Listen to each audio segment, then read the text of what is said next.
ఈరోజు ఆంధ్రప్రదేశ్లో ప్రత్యక్ష సీఎం ఒక ఆయన, పరోక్ష సీఎం ఇంకొక ఆయన, ఇద్దరు తండ్రి కొడుకులే. ఇద్దరు కలిసి ఈ రాష్ట్రాన్ని ఎంత అద్భుతంగా పరిపాలిస్తున్నారంటే 90 దేశాల వాళ్ళంతా కూడా వీళ్ళని మెచ్చుకోకుండా ఉండలేకపోతున్నారట. అసలు 90 దేశాల వాళ్ళు అబ్బా ఎంత అద్భుతమైన పరిపాలన ఆంధ్రప్రదేశ్, చంద్రబాబు గారు, లోకేష్ గారు, ఇలాంటి పరిపాలన ఈ భూమి మీద ఇంకెక్కడా లేదని చెప్పి వాళ్ళంతా మెచ్చుకుంటున్నారట. ఎందుకంటే చంద్రబాబు నాయుడు గారిని జైల్లో పెట్టినప్పుడు ఈ 90 దేశాల వాళ్ళు కూడా పాపం సానుభూతి చెప్పారట కదా, అది వాళ్లే చెప్పుకుంటున్నారులే. ఈ మధ్య వాళ్ళిద్దరూ కూడా ఒకరినొకరు పొగుడుకోవటం చాలా ఎక్కువైపోయింది కదా. తండ్రిని అంతకు మించిన, మా నాన్న మించిన విజనరీ ఈ ప్రపంచంలో లేడని కొడుకు అంటాడు. నా కొడుకే అన్నీ కనిపెట్టాడు, 10 ఏళ్ల నుంచే అతను కనిపెట్టడం అనేది అతని మేధస్సు తార్కాణం అని చెప్పేమో తండ్రి అంటాడు. ఇలా ఒకళ్ళు ఎందుకు పొగుడుకుంటున్నారయ్యా అని ఆలోచిస్తే, అలా పొగడకపోతే కొడుకుని ఇంట్లో పెద్ద ప్రాబ్లం వచ్చేటుంది. ఇది కుటుంబ సమస్య, అది మాకు తెలుసు. కుటుంబంలో గొడవలు ఎక్కువైపోయినాయి. ఈయన్ని లోకేష్ను ముఖ్యమంత్రిని చేయమని ఒకటే గొడవ ఇంట్లో. అందువల్ల ఏంటంటే ఈయన చెప్పేది ఏంటంటే లోకేష్ని ముందు కాస్త అందరికి పరిచయం చేసి అతను గొప్పవాడిని చేసి అతనికి ఒక చరిత్రను సృష్టించి అప్పుడు చేద్దాము అనండి. ఇతనికే చరిత్ర లేదు, కొడుకు చరిత్ర సృష్టిస్తాడు. ఇతని చరిత్ర చాలా గొప్పగా ఉందిలే. చంద్రబాబు గారి చరిత్ర, ఇతను పుట్టిన దగ్గర నుంచి అబద్ధాలతోనే పుట్టాడు, అబద్ధాలతోనే పెరిగాడు, అబద్ధాల్లోనే జీవిస్తున్నాడు, అబద్ధాల్లోనే మరణిస్తాడు. ఇకంతే, అతని జీవితం ఎప్పటికి కూడా మారనే మారదు. ఒక్కసారి పరిశీలించి చూస్తే తెలుగుదేశం పార్టీలోకి ఎలా వచ్చాడనేది అందరికీ తెలిసిన విషయమే. కాదు ఇప్పుడున్న మీడియాకి సరిగ్గా తెలియదు, చిన్నపిల్లలు గనక మీరంతా కూడా. ఆనాడు ఇంకా సోషల్ మీడియా అస్సలు లేదు, ఉన్నది రెండే రెండు, ఈనాడు, ఆంధ్రజ్యోతి. ఈ 2 పత్రికలే అతను నువ్వు అంత గొప్పవాడు ఇంత గొప్పవాడిని కీర్తించాయి. అది పక్కన పెడితే కాంగ్రెస్ పార్టీలో ఉండేది, కాంగ్రెస్ పార్టీనే మోసం చేసి అబద్ధాలతో ఆ పార్టీలోకి వెళ్ళాడు. మళ్ళీ ఆ పార్టీలో సీనియర్స్ని మోసం చేసి సంజయ్ గాంధీని పట్టుకొని మంత్రి పదవి సంపాదించుకున్నాడు. పాపం ఏదో మంత్రి అయ్యాడు కదా అని చెప్పి ఎన్టీఆర్ గారు పిలిచి పిల్లనిచ్చారు. పిల్లనిచ్చిన తర్వాత ఎన్టీఆర్ గారు తెలుగుదేశం పార్టీ పెట్టారు. పెట్టినప్పుడు ఈయన కాంగ్రెస్లోనే ఉండి ఏంటి అసలు మా మామ రంగులు పూసుకునేవాడు, అదేవిధంగా నటుడు, ఆయన్ని ఓడించడం పెద్ద కష్టమేం కాదు చూడండి అని చెప్పి బీరాలు బలికి మొత్తానికి చంద్రగిరిలో పోటీ చేసి అయిపోయాడు. ఒక సామాన్య కార్యకర్త, అతను ఎవరో కూడా తెలియదు, సుబ్రహ్మణ్య నాయుడు ఏదో ఉంది. ఆయనకి తెలుగుదేశం పార్టీ సీట్ ఇస్తే ఆయన చేతిలో ఘోరంగా ఓడిపోయి అక్కడి నుంచి కుప్పం పారిపోయాడు. కుప్పం పారిపోయి ఏంటి అక్కడ కూడా వరుసగా గెలుస్తున్నాడండి ఏంటని చూస్తే అక్కడ పక్కనుండేటువంటి తమిళ ఓట్లన్నీ కూడా చేర్చుకుని 60,000 ఓట్లు చేర్చుకొని అక్కడి నుంచి ఆ ఓట్లతో ప్రతిసారి ఎలక్షన్ రావటం, ఆ తమిళ ఓటర్లు వచ్చి ఓట్లు వేయటం, కాముగా వెళ్ళిపోవటం డబ్బులు తీసుకొని. ఈ విధంగా అంటే మొదటి నుంచి కూడా ఇతని అక్రమ విధానాలు ఎలా కొనసాగుతున్నాయో ఒక్కసారి నేను చెప్పాలని, గుర్తు చేయాలని ప్రజలకి మరొకసారి అని చెప్పి చెప్తా ఉన్నాను. తర్వాత కాంగ్రెస్ పార్టీని తెలుగుదేశంలో పార్టీ రావటానికి ఓ పెద్ద డ్రామా నడిచింది. ఎన్టీఆర్ గారు చెప్పారు కదా, నాకంటే చాలా పెద్ద నటుడు నా అల్లుడు అని చెప్పి. అది వాస్తవం. ఈయన వివిధ విశ్వరూపాలన్నీ కూడా మనం చూస్తానే ఉన్నాం. ఇప్పుడు కూడా కళ్ళకు కట్టినట్టు ఎన్ని డ్రామాలండి. సింగపూర్ పోతే ఒక డ్రామా, సింగపూర్ నుంచి వస్తే ఒక డ్రామా, తర్వాత వేరే స్విట్జర్లాండ్ పోతే ఒక డ్రామా, స్విట్జర్లాండ్ నుంచి వచ్చాక ఒక డ్రామా, ఇతరుల మీద, ఇతర పార్టీ వాళ్ళ మీద కేసులు పెట్టడానికి పెద్ద డ్రామాలు. ఈ లిక్కర్ కేసు చూస్తానే రోజుకు పెద్ద డ్రామాలు. ఆస్కార్ అవార్డు ఇచ్చేంత స్థాయిలో ఈ రోజు చంద్రబాబు నాయుడు గారు, అతని కొడుకు నటన ఇంకెందుకులేండి, అంత అద్భుతంగా అంత సహజంగా నటిస్తా ఉన్నారు వాళ్ళు. అయితే తెలుగుదేశం పార్టీకి రావటానికి భార్యను అడ్డం పెట్టుకున్నాడు. ఆ రోజు భార్యను అడ్డం పెట్టుకొని ఆమె ఇంక తండ్రి దగ్గర అలిగి, నేను అన్నం తిన్ను, మంచినీళ్ళు కూడా తాగను, నా భర్తను పార్టీలో తీసుకోవాల్సి. నిజానికి అప్పుడు తెలుగుదేశం పార్టీ స్థాపించినప్పుడు ఒక రూల్ ఉంది వాళ్ళకి, ఏంటండి, యాంటీ కాంగ్రెస్ లో ఆవిర్భవించినటువంటిది తెలుగుదేశం పార్టీ. ఎన్టీఆర్ గారు ఆత్మగౌరవం అనే నినాదంతో అలా వచ్చినటువంటి పార్టీ కాంగ్రెస్ లో ఉండే వాళ్ళని తీసుకోకూడదనేటువంటి ఒక రూల్ పాస్ చేసుకున్నారు వాళ్ళు. అలాంటి దాన్ని కూడా వైలేట్ చేసి పక్కన పెట్టేసి తర్వాత ఈమె కూతురు కదా, కూతురు ఏడ్చేసరికి తండ్రి ఏం చేశాడు, జాలితో కరిగిపోయాడు. అక్కడ కూడా చిన్న ఇది చేసి మేనేజ్ చేసి ఎన్టీఆర్ గారు లాంటి ధర్మమూర్తి కూడా అల్లుడు కోసం చిన్న తప్పు చేయాల్సి వచ్చింది ఆ టైంలో. మొత్తానికి పార్టీలోకి వచ్చాడు. వచ్చిన దగ్గర నుంచి ఇతని చూపు ఎన్టీఆర్ అధికారం మీదే. ఏ విధంగా ఈ పార్టీ నేను కైవసం చేసుకోవాలి ఎట్లా అని. అప్పటి వరకు ఎన్టీఆర్ గారికి సెకండ్ ప్లేస్లో ఉండే చాలా మంచి సీనియర్ లీడర్స్. ఆ సీనియర్ లీడర్స్ ఎవరంటే నల్లపరెడ్డి శ్రీనివాసరెడ్డి గారు ఒకరు, ఉపేంద్ర గారు ఒకరు, అదేవిధంగా జానారెడ్డి గారు ఒకరు, ఇంకా ఉన్నారు చాలా మంది, వసంత కృష్ణమోహన్ ఏదో ఉన్నారు, వసంత నాగేశ్వరరావు గారు. ఇట్లా సీనియర్స్ చాలా మంది ఎన్టీఆర్ గారికి లాయలిస్టులుగా ఉండేవాళ్ళు వాళ్ళంతా కూడా. మరి సెకండ్ ప్లేస్లో సరే నాదెండ్ల భాస్కరరావు గారు అయితే మెయిన్ ప్లేస్లో ఉన్నారు. ఆయన ఎన్టీఆర్ గారి తర్వాత నాదెండ్ల భాస్కరరావు గారే. మరి ఆయన ఎట్లా పోయారు, ఆయన వెన్నుపోటు పొడిచాడని చెప్పి ఒక కార్యక్రమం నడిచింది. అది ఎవరికి కూడా ఇప్పటి వరకు కూడా సరిగా అర్థం కాని పరిస్థితుల్లోనే జరిగింది. అందువల్ల నాదెండ్ల భాస్కరరావు గారిని పక్కన పెడదాం, పోనీ ఆయన చేసిన వెన్నుపోటు అనుకుందాం సపోజ్. కానీ దాని వెనక చంద్రబాబు ఎంత డ్రామా నడిపించాడనేది ఇంకా అది బయటికి రాలేదు కనుక మాట్లాడలేకపోతున్నాం. కానీ మరి నల్లపరెడ్డి గారిని శ్రీనివాసరెడ్డి గారిని బయటికి పంపించడానికి ఒక పెద్ద డ్రామా. అంటే ఎన్టీఆర్ గారి ప్రక్కన సెకండ్ ప్లేస్ లో ఎవరు ఉండటానికి వీల్లేదు. ఆ ప్లేస్ అంతా తను ఆక్యుపై చేసుకోవాలా, పూర్తిగా అధికారం అంతా గుప్పిట్లో పెట్టుకోవాలి. పార్టీలో వ్యక్తులందరూ తన దగ్గరికే రావాలి, తన చెప్పు చేతుల్లో ఉండాలి. అంటే అప్పటి నుంచే ఎటువంటి భయంకరమైన కుట్రకి ఇతను తెర తీశాడంటానికి ఇది స్పష్టమైన చరిత్ర. ఇదంతా కూడా ఎక్కడ నేను చెప్పింది ఒక్క మాట కూడా అబద్ధం లేదు. మీరు చూడండి ఒక్కసారి వెళ్ళిన ప్రతి పార్టీ వదిలిపెట్టి వెళ్ళిన ప్రతి ఒక్కళ్ళు కూడా చంద్రబాబునే తిట్టెళ్లారు. మీరు ఆనాటి పేపర్లు పరిశీలిస్తే మీకు ఆ న్యూస్ తెలుస్తుంది. ఇతని వల్లే మేము బయటికి వెళ్ళాం, ఇతని ప్లాన్ ప్రకారం మమ్మల్ని బయటికి పంపించాడు. పాపం నల్లపరెడ్డి శ్రీనివాసరెడ్డి గారు అయితే ఆయన పడకటింట్లో కూడా ఎన్టీఆర్ ఫోటో పెట్టుకుని అంత ఆరాధించేటువంటి వ్యక్తి. అలాంటి వ్యక్తే బయటికి వెళ్ళిపోయాడంటే మీరు ఆలోచించండి. అలాగే ఉపేంద్ర గారు మహామేధావి అని పేరు ఆ రోజుల్లో. అలాంటి ఆయన అసలు రైల్వే ఉద్యోగాన్ని వదిలేసి ఎన్టీఆర్ గారి వీరాభిమాని. అతను వచ్చి పార్టీలోకి అతను బయటికి వెళ్ళిపోయాడు.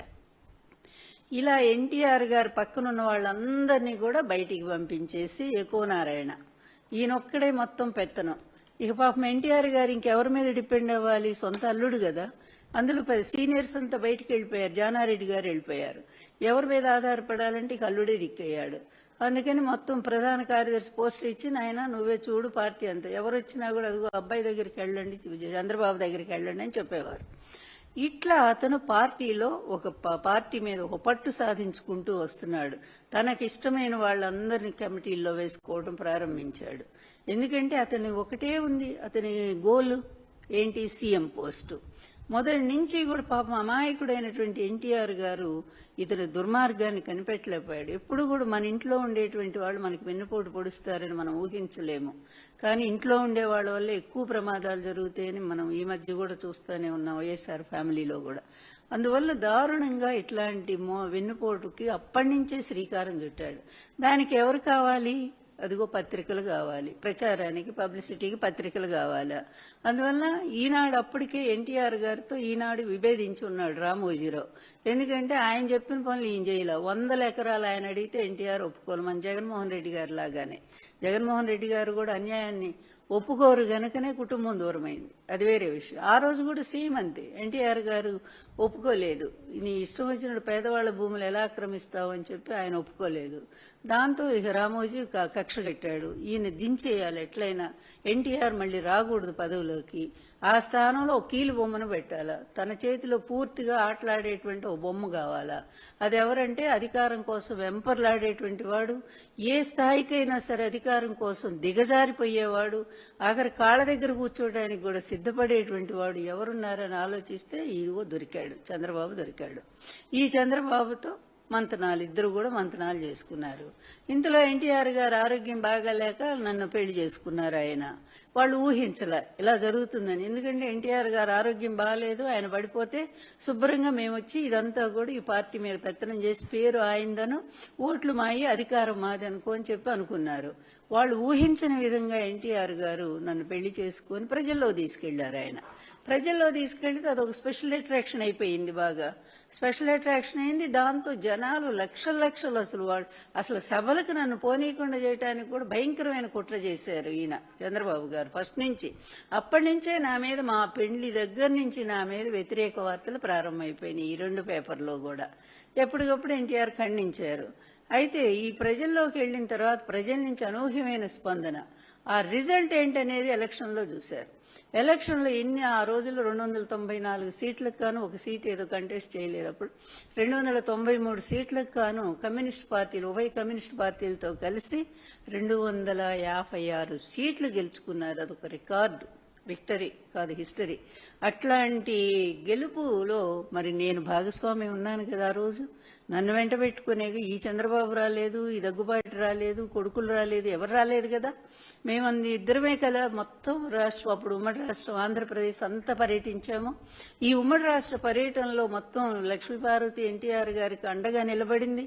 అదేవిధంగా అనేక ఉపన్యాసాలు చెప్పి ప్రజలను ఉత్తేజపరిచింది. అంత చేసి పార్టీకి ఎంతో సేవ చేసి అంత గెలుపు కారణం నేను కూడా ఉన్నానుగా అందులో ఉడత సాయంలాగా. అలాంటి నా మీద భయంకరంగా అధికారం వచ్చిన దగ్గర నుంచి రాజ్యాంగేతర శక్తి అని ఒకటి సృష్టించారు. ఎక్కడ రాజ్యాంగేతర శక్తిగా ఈమె వ్యవహరించిందో ఒక్క సాక్ష్యం ఆనాటి నుంచి ఈనాటి వరకు కూడా ఒక్క సాక్ష్యం కూడా వాళ్ళు బయట చూపించలేకపోయారు.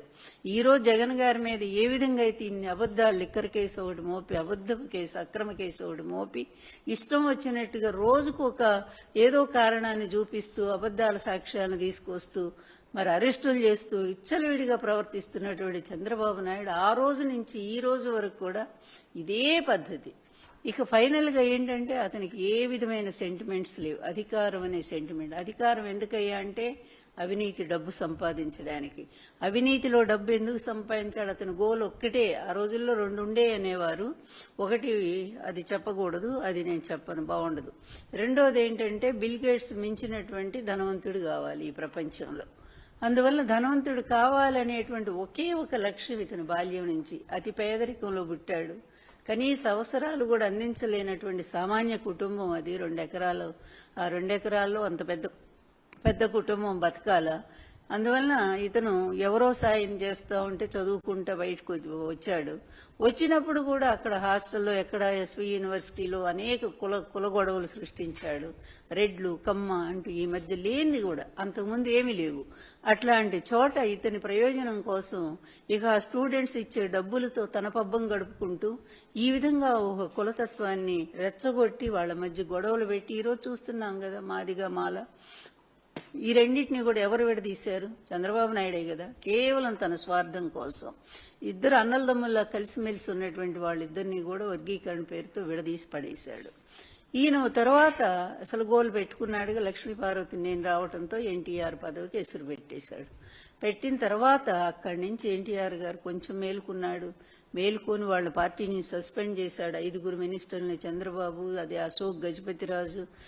ఈ అశోక్ గజపతిరాజు కూడా ఇతన్ని మించిన అబద్ధాల కోరు, చాలా పెద్ద అబద్ధాల కోరు, మోసగాడు.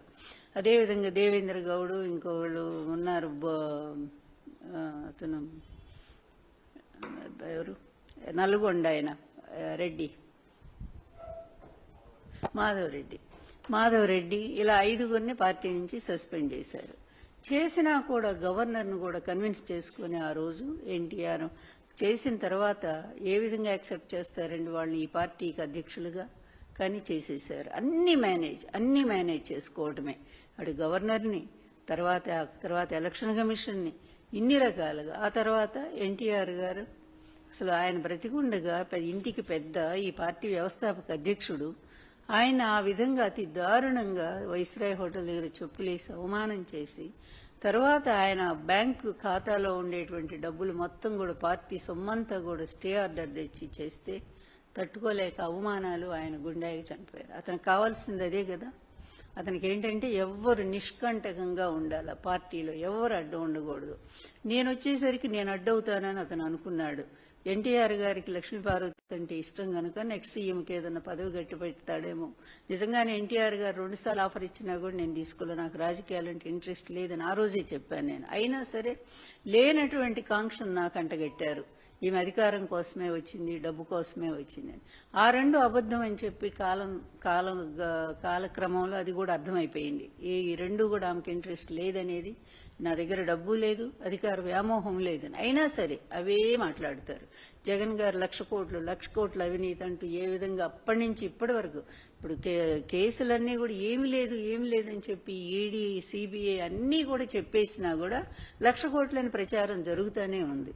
ఈ పత్రికలను అడ్డం పెట్టుకొని ఇష్టం వచ్చినట్టుగా తర్వాత ఎన్టీఆర్ చనిపోయిన తర్వాత చనిపోకముందే ముఖ్యమంత్రి అయ్యాడు. అయిన దగ్గర నుంచి ఇతని పరిపాలన ఎంత దరిద్రంగా ఉందంటే చక్కగా కలిసి ఉన్నటువంటి ఆంధ్రప్రదేశ్, ఉమ్మడి ఆంధ్రప్రదేశ్ ఇతని పరిపాలన భరించలేక ప్రత్యేక రాష్ట్రం కావాలనే వాదం అప్పుడు వచ్చింది తెలంగాణ. అంతకుముందు ఉంది, లేదని కాదు, ఊపందుకుంది మళ్ళీ చంద్రబాబు టైంలో. ఎందుకంటే అంత దరిద్ర పరిపాలన. ఎన్టీఆర్ టైంలో అంత రాలేదు, వైఎస్ రాజశేఖర రెడ్డి గారి టైంలో కూడా అంత లేదు. ఇతని టైంలోనే కొన్ని వేల మంది రైతులు అక్కడ ఇక్కడ చచ్చిపోయారు, కరెంటు లేదు, అనేక సమస్యలు. అంటే పరిపాలనలో పరమ అసమర్థుడైనటువంటి ఇతను పరిపాలన చేత కాదు, ఆశ తప్ప, అధికారం కోసం వెంపర్లాట తప్ప ఇతనికి పరిపాలన చెయ్యాలి, ప్రజలకు ఏదో చెయ్యాలి మంచి అనేది ఏనాడు లేదు. ఇతని హయాంలో ఒక్క ప్రాజెక్టు, ఒక్క 10,000 కోట్లతో ఒక్క ప్రాజెక్టు కూడా రాలేదు, తీసుకురాలేదు.